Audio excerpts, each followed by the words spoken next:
Bonjour à tous, bienvenue dans ce dernier Jury Minute de la saison. Pour terminer l'année, nous vous proposons un focus sur les prochaines évolutions de l'état des risques et pollutions qui entreront en vigueur au 1er janvier 2023. Pour l'occasion, nous sommes accompagnés de Vincent Bissini, responsable du contenu réglementaire chez Preventimo.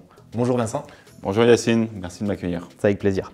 Alors, peux-tu pour débuter nous faire un retour sur les évolutions depuis la loi climat ? Alors il y a plusieurs évolutions, je veux juste signaler, peut-être en guise d'introduction, que l'ERP connaît, avec la loi climat, un nouveau changement. Il en a connu, l'ajout de la sismicité, l'ajout du radon. Maintenant, on est dans un cycle où il y a encore un changement, c'est assez classique, tous les 2-3 ans, de se retrouver des changements au niveau de l'ERP. Et de fait, quels nouveaux risques sont inclus dans le prochain ERP ? Il s'agit essentiellement de la prise en compte du recul du trait de côte.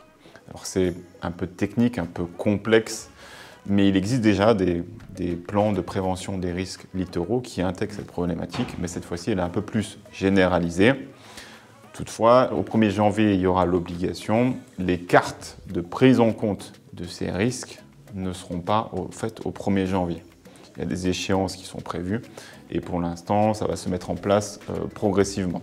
Peux-tu à présent nous parler des nouvelles obligations ?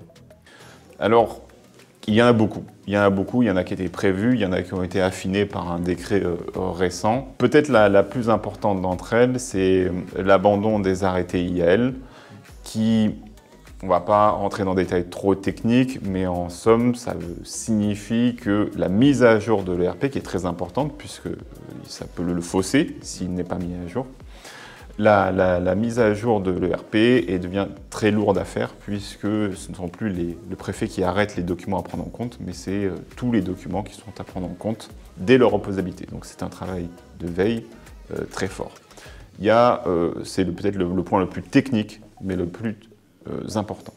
Il y a d'autres changements aussi, certains ont entendu parler, des changements dans l'annonce immobilière où il doit avoir la mention, alors c'est aussi trompeur aussi, ce n'est pas la mention de l'ERP, c'est la mention qu'il faut aller consulter un site du gouvernement qui s'appelle Géorisque, où on peut se renseigner sur les risques et notamment sur l'état des risques. Mais on ne peut pas faire d'état des risques sur ce site. C'est juste de la prévention, si je puis dire. Et ça doit concerner quasiment toutes les annonces immobilières. Autre changement notable, c'est la précocité de la présentation de l'ERP, qui était fixée au compromis et qui du coup maintenant est fixée à la première visite du bien. Ça aussi c'est un changement majeur puisqu'on va avoir des difficultés pour vérifier qui a bien présenté, comment, sous quelle forme, pourquoi. Donc c'est une difficulté en plus rajoutée sur toute la chaîne de transactions. Pour conclure, de nouvelles sanctions seront mises en œuvre ? Pas exactement de nouvelles sanctions, il reste un point juridique marginal qui concerne quelques situations marginales au niveau du délai de rétractation. Mais sinon, les sanctions sont totalement conservées, ça reste toujours les mêmes. Le vendeur qui ne présenterait pas un ERP ou un ERP faux, l'acquéreur pourrait solliciter soit l'annulation de la vente, soit la diminution du prix. Ça me permet de préciser aussi, d'alerter, ça ne concerne pas que la vente, ça concerne aussi beaucoup les locations et on a de plus en plus de litiges au niveau des locations et notamment des baux commerciaux qui sont annulés parce que l'ERP est manquant. Vincent, je te remercie de ton intervention. Merci. Bien entendu, votre logiciel sera mis à jour en temps et en heure et je profite de l'occasion pour vous souhaiter de la part de tout le service juridique de belles fêtes de fin d'année.